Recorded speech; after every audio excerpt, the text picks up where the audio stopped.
I would now like to turn the call over to Brian Goldberg, Head of Investor Relations. You may begin your conference.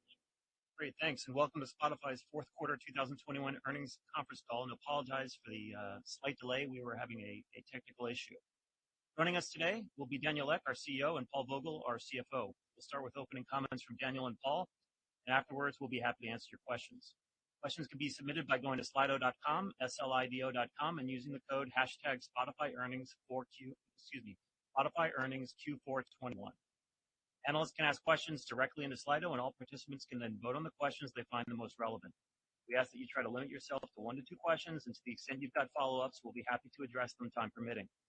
For some reason you don't have access to Slido, you can email investor relations at ir@spotify.com, and we'll add in your question. Before we begin, let me quickly cover the safe harbor. During this call, we'll be making certain forward-looking statements, including projections or estimates about the future performance of the company. These statements are based on current expectations and assumptions that are subject to risks and uncertainties. Actual results could materially differ because of factors discussed on today's call, in our letter to shareholders, and in filings with the Securities and Exchange Commission. During this call, we'll also refer to certain non-IFRS financial measures. Reconciliations between our IFRS and non-IFRS financial measures can be found in our letter to shareholders, in the financial section of our investor relations website, and also furnished today on Form 6K. And with that, I'll turn it over to Daniel. All right. Hi, everyone, and thanks for joining us. Obviously, it's been a few notable days here at Spotify. When we entered into the podcast space in 2019 with the intent to help modernize and grow the space for all types of creators, we assumed it would challenge and test our teams in new ways. And there's no doubt that the last several weeks have presented a number of learning opportunities. And I hope that you had a chance to read our response that addressed many of the questions we've received from creators and partners and employees and the medical and scientific communities. There's still work to be done, but I'm pleased that Spotify is already implementing several first-of-its-kind measures to help combat misinformation and provide greater transparency. We believe we have a critical role to play in supporting creator expression while balancing it with the safety of our users. And we will continue to partner with experts and invest heavily in our platform functionality, teams, and product capabilities to meet this evolving need head on.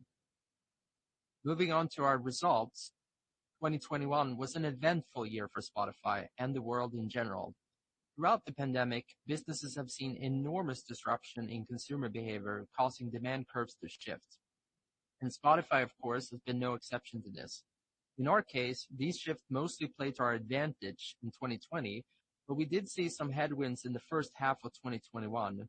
And by the end of Q2, we saw a reversal back to positive momentum, and this trend continued throughout Q3 and Q4.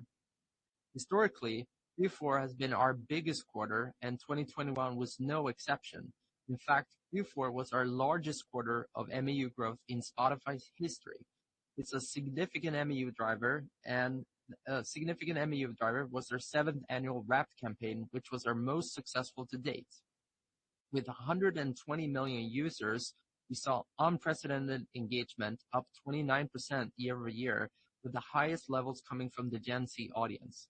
And on launch day, Wrapped was the #1 worldwide trending topic on both Twitter and TikTok, proving that it's more of a cultural phenomenon than ever before. Ads, well, it continued its remarkable growth trajectory, turning in 40% growth year over year. Advertising is showing more proof points of being the second key revenue driver for the overall business, climbing to a record 15% of our total revenues this quarter.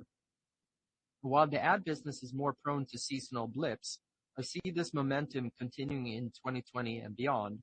And as a result of this strong performance, we will continue to test different windowing strategies for our exclusive podcast partnerships to get the advantage of that broader audience reach. Q4 also saw strong performance across podcast metrics, and we've amassed a highly engaged audience that is listening more than ever. And last quarter, we confirmed that Spotify had become the #1 podcast platform U.S. listeners use the most, and we continue to see meaningful market share gains. So overall, I'm feeling very good about 2022. But let's move to the long term, which is where I try to focus my time. We're building a category-defining company, and this takes patience. And some may still describe us as the leading music subscription service.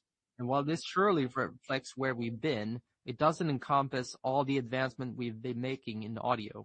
And further, I don't think it properly captures all the future initiatives that we're working on either. It is, as Jim Barksdale described it, constantly about bundling and unbundling on the internet. So what are we focused on then? Well, the best way to describe it is a subset of the creator economy. People have been talking about the creator economy for some time, and it has taken on many different meanings. For us, the single largest trend to keep track of is the rapid professionalization of creators. And I see this as one of the biggest opportunities on the internet.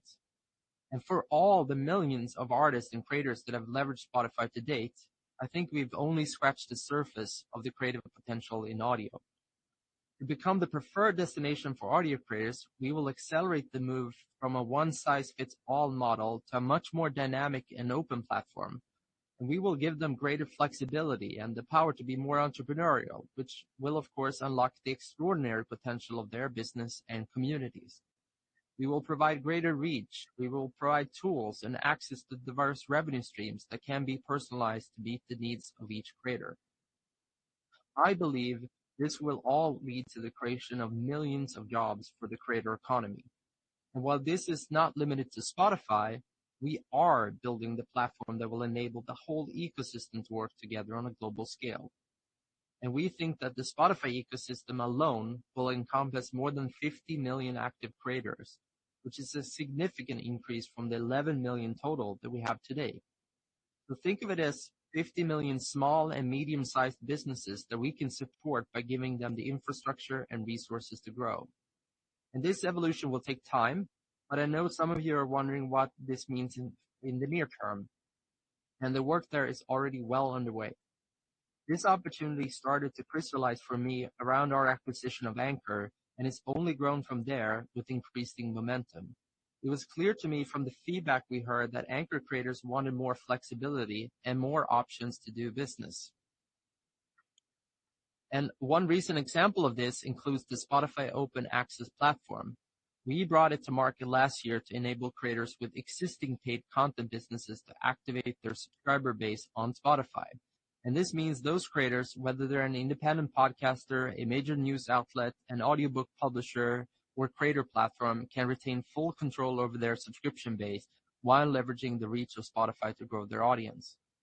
And based on the early success, you should expect us to continue to invest in ever-growing number of tools, resources, and services for a broad range of creators, not one, by many in parallel, moving faster and faster to bring them to market.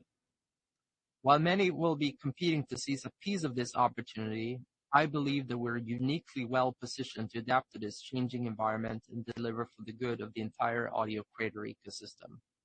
So now, before we go to Q&A, Paul, I believe you're also going to add a few thoughts, so over to you.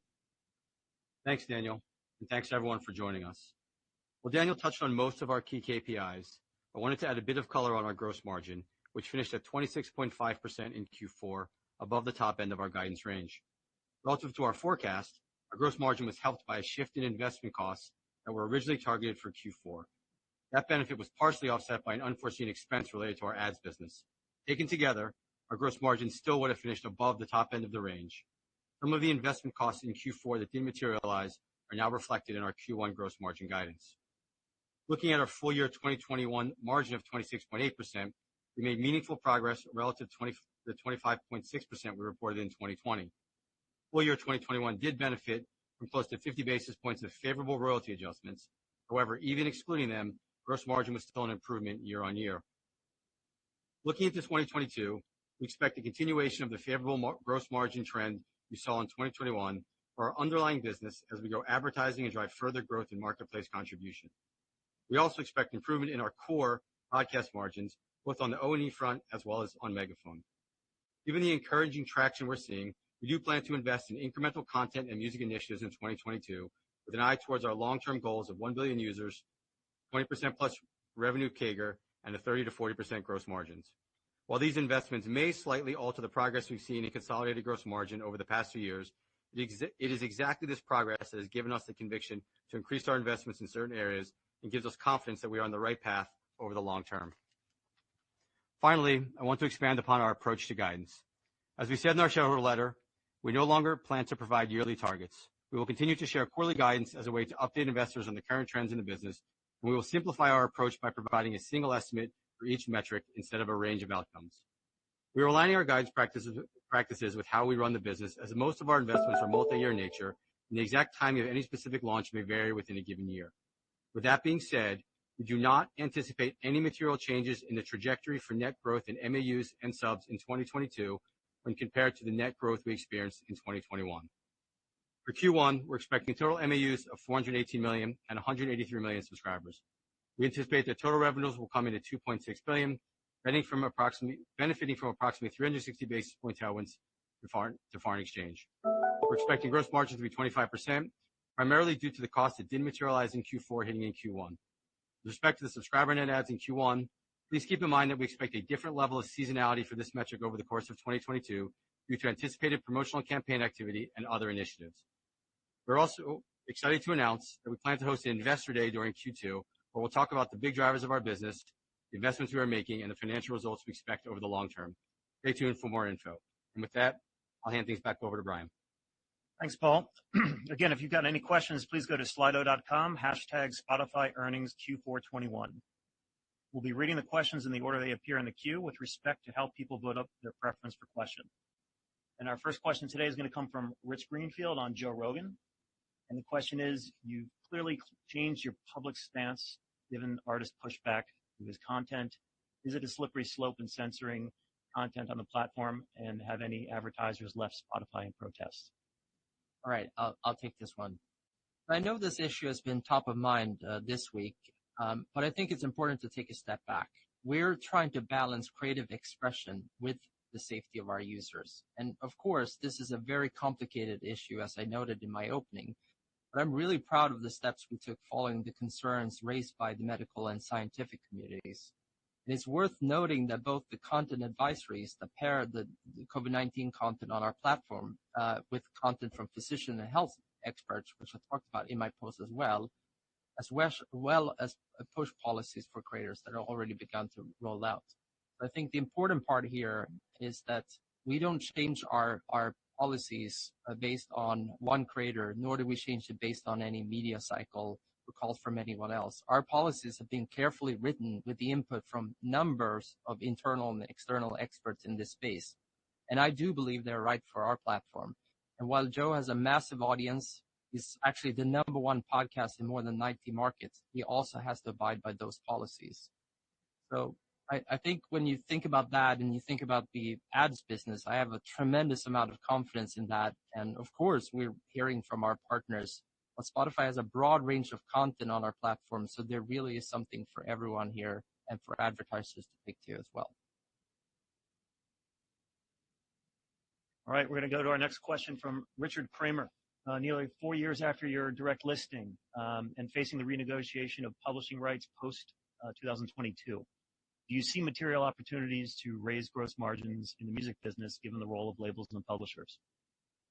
Well, I kind of alluded to this in my opening remarks, but I think the perhaps #1 misconception I see people making is that they think everything is an outcome based on negotiations with the industry and these renewals that we constantly are doing. And this is true, by the way. We do renew our label and publishing licenses pretty much every year. There's always one big upcoming renewal that we're constantly working on.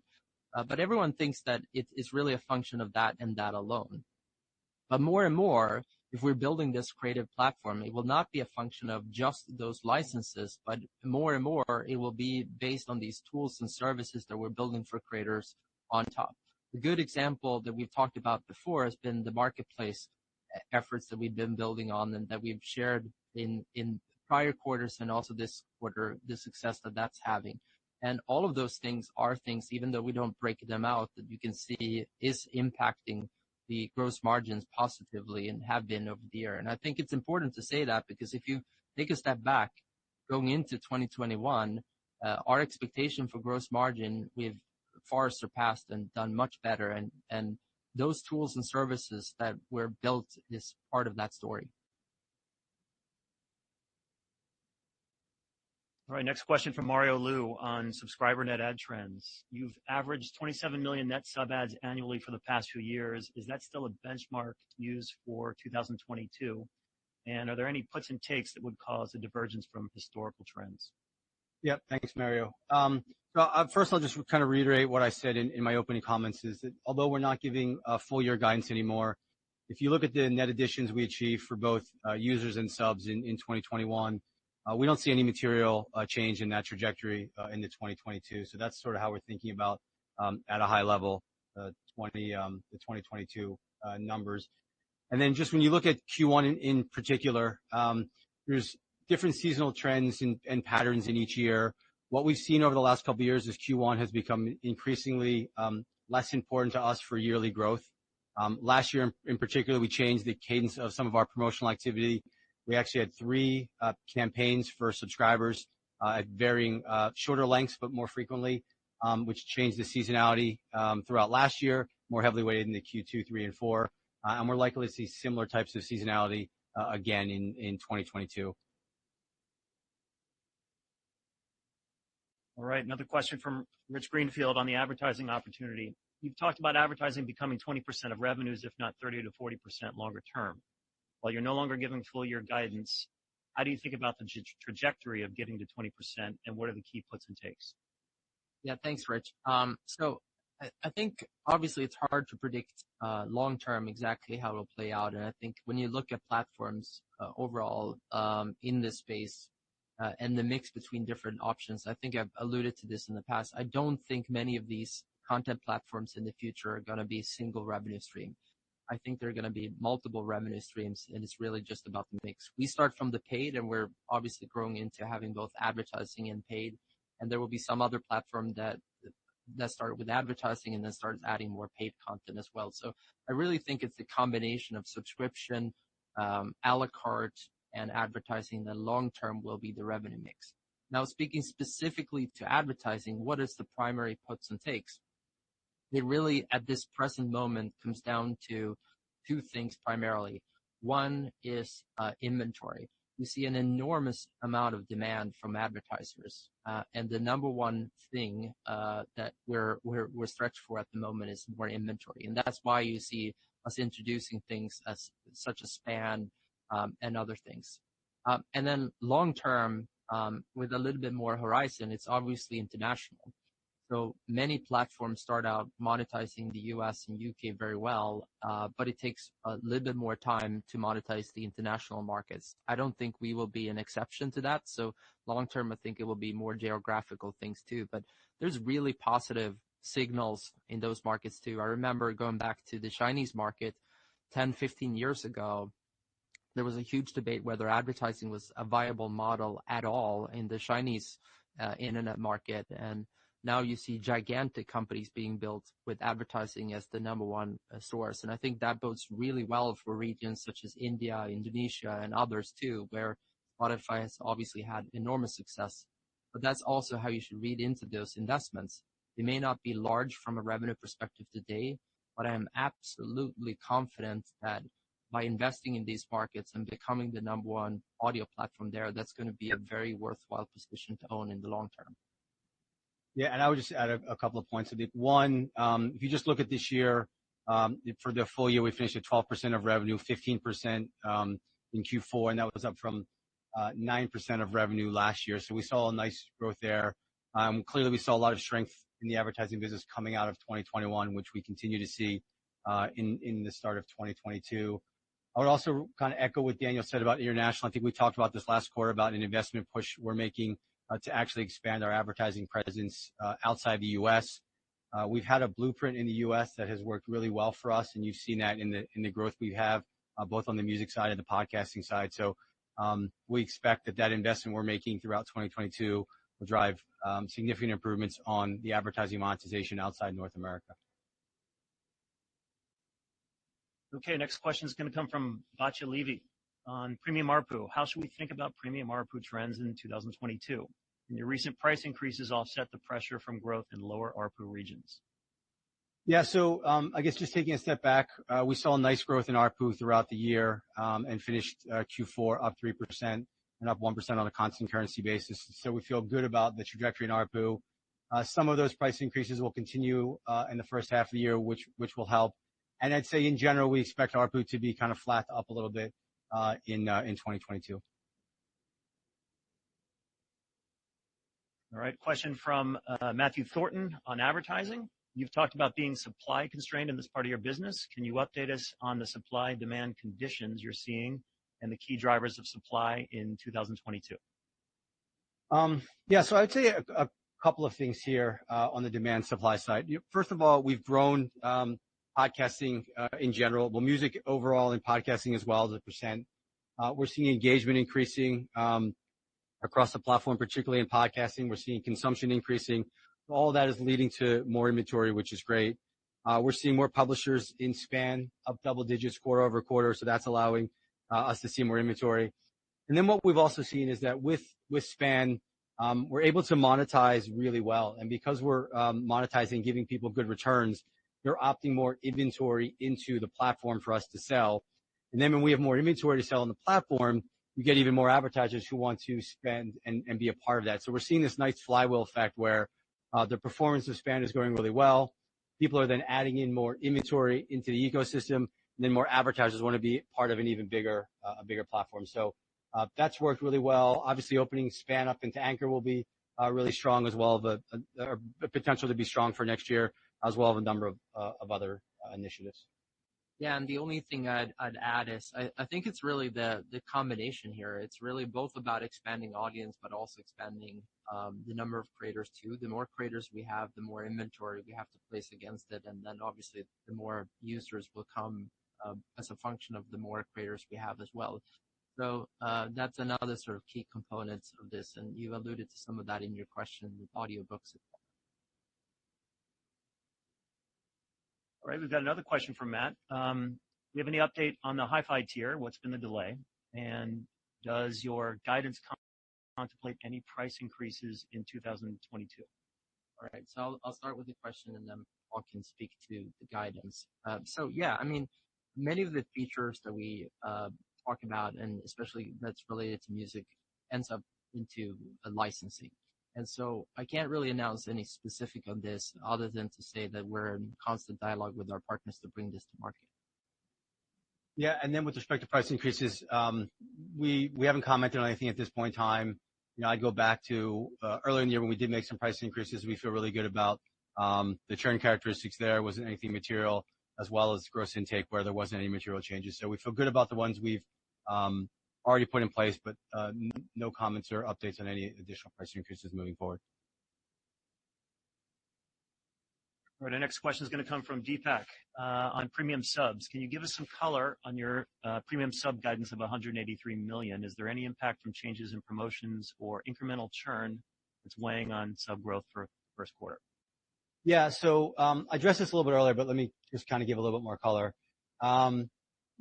It's really a lot about the promotional cadence and the seasonality throughout the year. So as I said, if you go back a couple of years, historically, we had always done promotional campaigns in Q2 and Q3, and there was always some seasonality between Q1 and Q3 relative to Q2 and Q4. Last year, we actually tested an additional campaign in Q3. And so instead of having 2 campaigns, we had 3 campaigns, and those campaigns were actually a little bit shorter in length in each period. And so that impacted the seasonality in 2021, and that will likely impact the seasonality in 2022. Additionally, when you look at Q4 in general, it just continues to become a bigger and bigger quarter for us. And so you saw both the success of the seasonal campaign in Q4, number one, and then the success of Wrapped also, which drives a lot of incremental traffic to Spotify. And so when you look at Q1 in general, it continues to become just a smaller part of our overall subs picture every year. Part of it's just the hangover or the follow-through from how strong Q4 tends to be. And it's also a part of how we've now adjusted our promotional cadence throughout the rest of the year. And with respect to churn, while we don't give out churn guidance, churn has continued to come down. It's down year on year. And when you look at our core churn of our monthly subscribers, we feel really good about the trajectory that churn's been on. Okay, next question from Andrew Marak on gross margin. How much do content investments play into the first quarter gross margin guidance? Is there anything notable driving the year-on-year decline? Yeah, there's a few things in Q1. One is, as I mentioned, there was an initiative we were going to test in Q4. That test got pushed to Q1, so there's some incremental there. There's a few other things. The first year of Lyrics, which will have a little bit of an impact, and the rest is investments. As you've seen on the content side, we've had a lot of success, particularly in US, and so some of the content will continue to go to US growth, but then as well as expanding a lot of our strategies and innovation.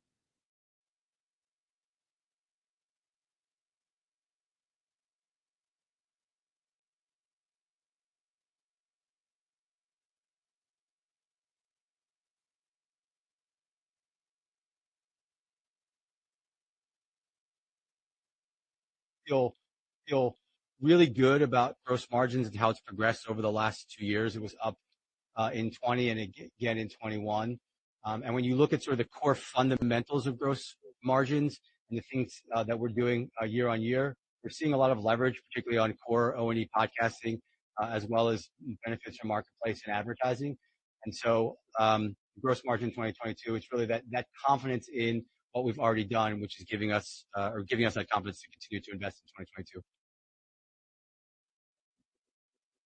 All right, next question from Justin Patterson on the billion user opportunity. Daniel, last year at the StreamOn event, you previously spoke to a billion user opportunity over the coming years. What are the key investments to get there, as it implies a significant step up from the current MAU base? Yeah, I alluded to some of this in my opening remarks, but we think a very, very key effort in that is going from the 11 million total creators that exist on Spotify today to 50 million active creators on Spotify in the coming years. That amount of content, you're going to see a lot more engagement, and with the tools that we're building both for creators and consumers alike, you're going to see consumers and creators expand and their engagement in totally new ways that will, we think, define what this next generation of audio will look like. But as a little bit of a push, I would want to end by saying that you're going to hear us talk a lot more about this during our investor days. So I really hope to welcome all of you there to learn more about what our plans are for the coming years in that area. Okay, next question from Ben Swinburne. A couple questions in here. Does the first quarter premium guide reflect elevated churn from the recent Joe Rogan controversy? And are there any additional steps you plan to take to contain potential fallout? And then separately, can you put the audiobooks opportunity in context for us? Yeah, so I'll for the first time, I think, actually answer a guidance question, but I'll start there. Yeah, no. So the easy answer is we don't reflect any churn from the recent Jerry thing. In general, what I would say is it's too early to know what the impact may be. And usually, when we've had controversies in the past, those are measured in months and not days. But I feel good about where we are in relation to that, and obviously top line trends looks very healthy still. So in terms of the steps that we've done, as I have outlined, we've taken pretty dramatic steps on Sunday in my blog post. 3 things. One is publishing our policies and making them clear to the world. Just an acknowledgement from my side, that's probably late. We should have done it earlier, and that's on me.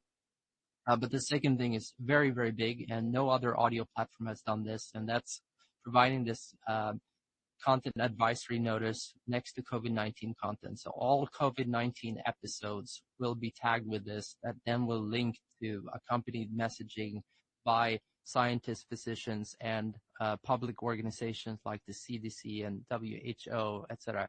You're going to notice this, and this is being rolled out right now as we're speaking. So this will be very prevalent, very visible at the very top of every episode that speaks about COVID-19.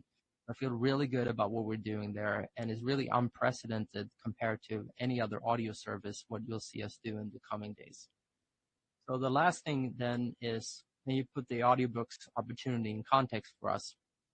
So I think that there's 2 modalities of audios, somewhat simplified. We have the podcasting, which is what we've mostly been speaking about in the past call, but then there's also paid audio. And paid audio today is mostly the audiobooks business. So what's exciting for me is obviously enabling all forms of audio on this platform. And longer term, when we look at this platform, as I mentioned, I don't think it's just one size fits all.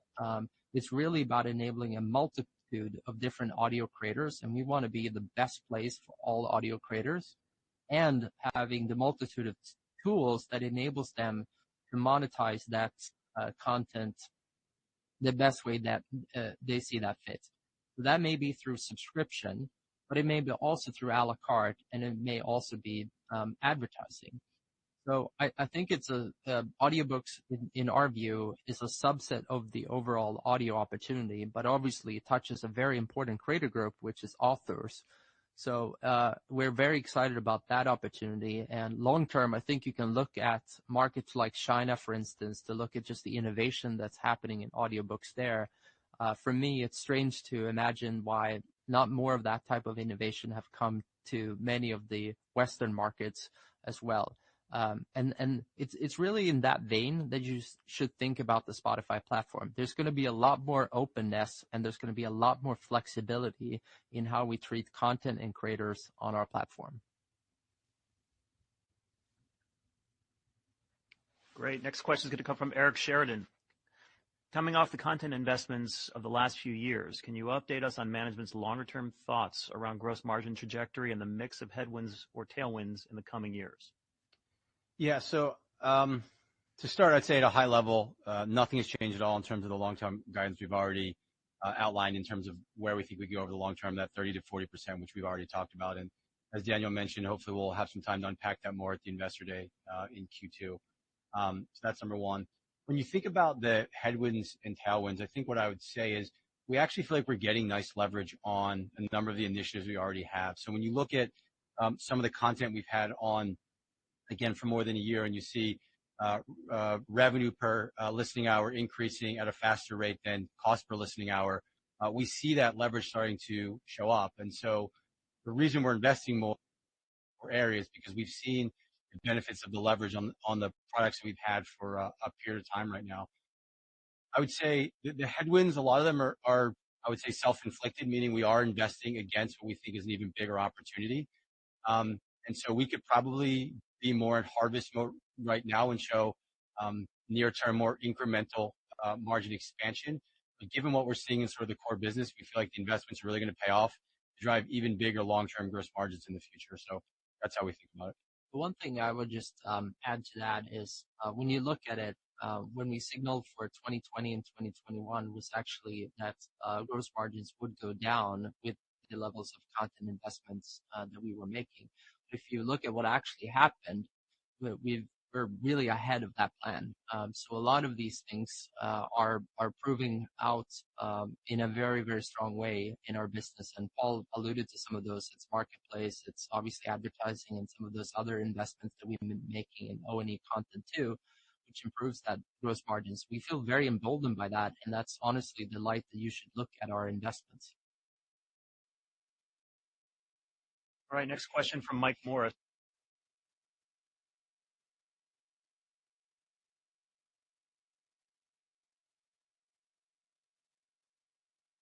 Has it been a win-win, and do you expect terms to expand going forward? And how can this impact your gross margin progression? Yeah, so I'll deal with this. So I think the first thing that I would say is it has very little to do with our current contract period, like I alluded to in my prior conversation. It's more in addition to whatever the contract dictates. So the way you should think about this is that we have a platform and we have a set of licensing agreements that dictate a lot of the content that we have on that platform. In addition to that, there's a lot of tools and services that we have on top of our platform that all creators and all consumers can choose to opt into. And so marketplace efforts are those types of businesses on top of our existing licensed content business. And so what's interesting for me and how you should think about gross margin progression is obviously each dollar that's generated by those tools and services that we're offering, generally speaking, if there's software, means that they're more like 80 or 90% gross margin dollars to come in. And as you're dealing with Spotify overall, which of course is a lower gross margin business, that quickly adds up. I'd say the only thing I would add on the marketplace side, just to give some context, is first of all, as Daniel talked about, we really think about it as really marketing tools that are working. The way it obviously shows up on the P&L is just purely on the gross margin side, even though it's really more of a kind of a marketing type of event. That being said, I think we gave a number of 30 million contribution in 2019. 2020, I'm not sure we gave a number, but you can assume it close to doubled in terms of the benefit. And then we saw a material increase again in 2021 with respect to marketplace's contribution to the product. All right. Another question from Richard Kramer. This one's on engagement. If you're back to the same level of overall hours of listening, but on a far larger base of subscribers, what does this say about engagement? Does that depend on reopening and commute times? Yeah, I'm not sure I fully understand the question, so I think it might be a little missing something here, but actually listening hours per user is actually up. So engagement is actually really strong. We've seen this year was a increase in DAU to MAU. So we're seeing daily actives overall on the platform go up. Listening hours per user was up. So engagement is actually strong and healthy on the platform.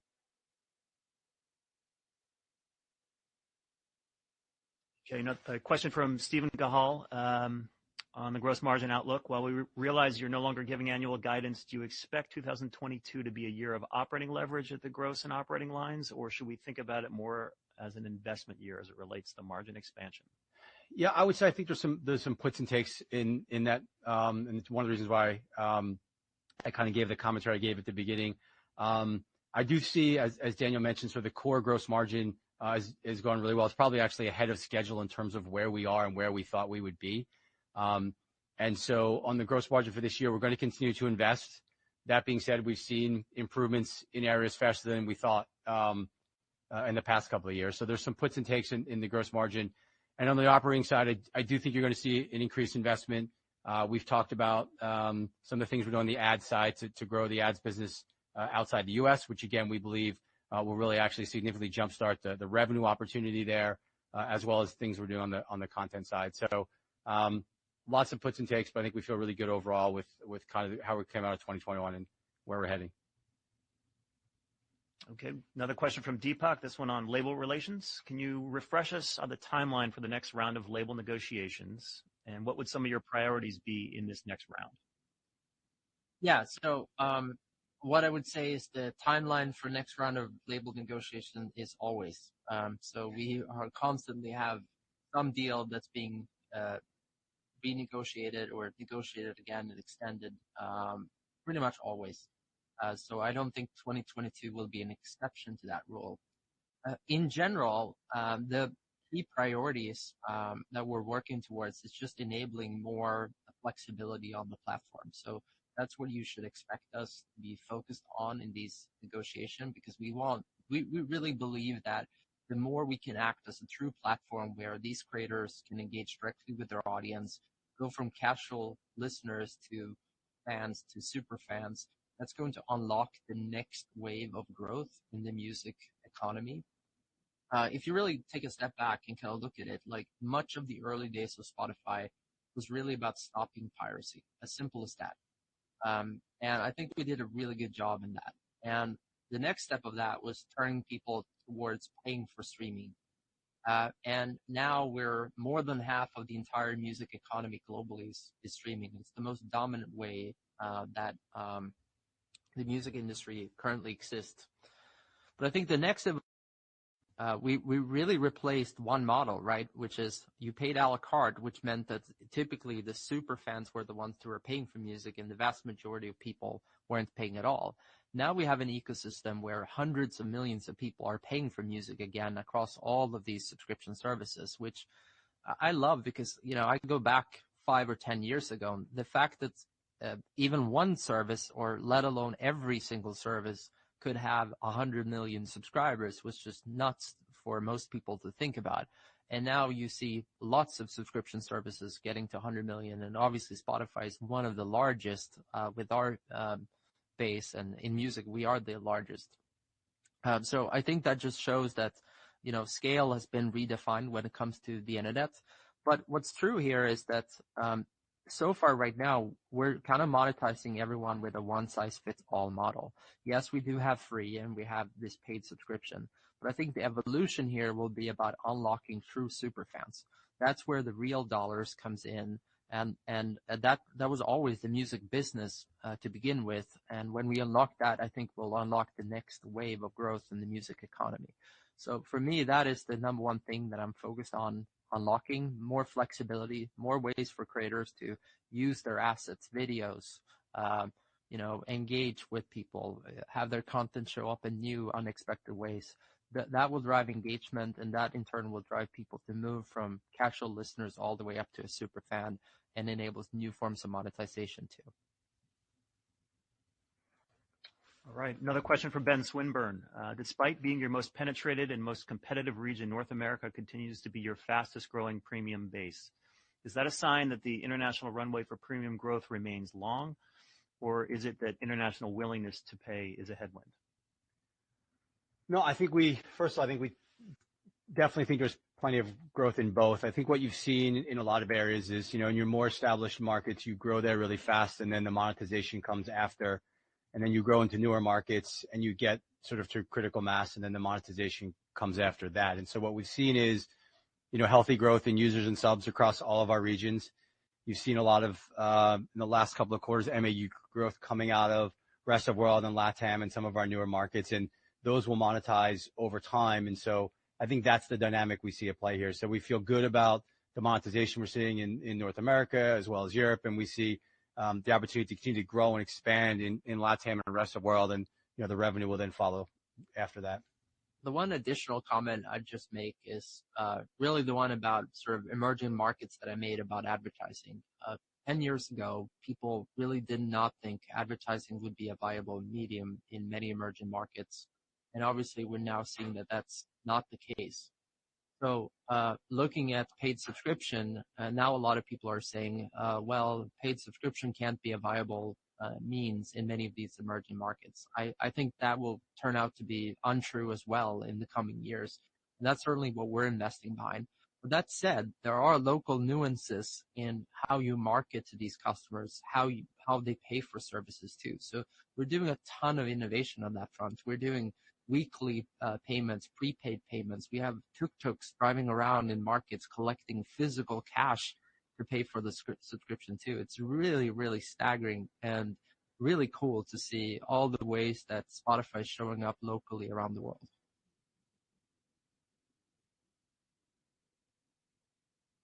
All right, we've got time for one or two more questions. We're going to take one from Mark Mahaney on Marketplace. Two-sided Marketplace came in stronger than you had estimated in 2021. How do you think about growth for two-sided Marketplace going forward? And are there any proxies or bogeys that suggest how big this part of your business could get? Well, maybe I'll start and then see if Paul wants to chime in. So yeah, I mean, I'm very pleased with the results of a two-sided Marketplace, and while it's still in the early innings, I think both in the tools that we have available now, but just imagine it more as an umbrella for all of the tools that I've been sort of alluding to earlier this day too, about superfan monetization, about various ways where in audiobooks you can imagine advertising or a la carte payments, etc. It's really about allowing more flexibility for creators and consumers alike. So long term, I think when you look at the umbrella of Marketplace, there will be a lot more for us to do and to launch, and I think the potential is just gigantic. It's really about unlocking the creative economy. Obviously, in the near term, there's lots of puts and calls on how we grow the number of creators that are engaging in the existing products that we have, and obviously our ability to ship new products that resonate with creators and consumers alike. So those are kind of the puts and calls, and I think Paul talked about this earlier too. The hardest thing for us oftentimes is to gauge exactly when something will launch, because we're always running hundreds, if not thousands, of different experiments across the platform. I don't know which exact of these things will resonate by what time, but what I can say is that the fact that creators and consumers want to interact in new ways, and that there'll be lots of ways to monetize those relationships, that I don't think should be questioned. That's really a massive mega trend on the internet. Yeah, and I would just add, I think I mentioned earlier, but we feel really good about how it's progressed from a gross margin. So I won't go through the numbers again, but gross profit dollars, and it really is a marketing and tools and services that are resonating, and we've seen it in the benefit to the P&L. Okay, great. We've got a question here from Hamilton Faber. Can you update us on the performance of the new markets that you launched in 2021, and how have they performed relative to expectations? Maybe I can start and then Paul can chime in. We probably won't break out a lot of markets, but I'll make an exception here now. It's never what you imagine when you launch them. So as an example, one of the highlights we have over one of the most successful markets is Venezuela. And I don't think that we had that one on our bingo cards as being one of the more successful breakout markets of the early ones. But honestly, when you look back, when we've made these batch launches before, which we've made a number of different times, we had a very similar one in LATAM. It follows very much the same trajectory. So you launch these markets, it's very hard to predict where it will be easy, where it will take a little bit longer. Early on, for instance, Mexico in the LATAM launch was a very tough market, where Argentina turned out to be a very easy growth market when we launched many years ago in LATAM. And when you look at it now, just 2 years after that, it completely switched, and Argentina turned out to be harder growth, and Mexico was the sort of growth train driving. And then later on than that, Brazil came kind of from nowhere and started taking over and impacting overall growth a lot. So I think you're going to see us learning and adapting to these markets. Obviously, in the early part, the contribution will be small, but I'm confident that in the coming years that they'll start impacting the results of Spotify very positively. Okay, great. So that's going to wrap up the Q&A portion of today's earnings call, and actually want to turn it back over to Daniel for some closing remarks. All right. Well, thank you, Brian, for that. And I wanted also to thank you all for joining the call. I really hope you're as excited about the business as we are. We really just feel like we're getting started, and we will continue to accelerate our work and the pace of innovation as we pursue what, in our view, is probably one of the biggest opportunities on the internet, and that's the one of the creator economy and the role that we want to play in opening that up for more creators. So I look forward to sharing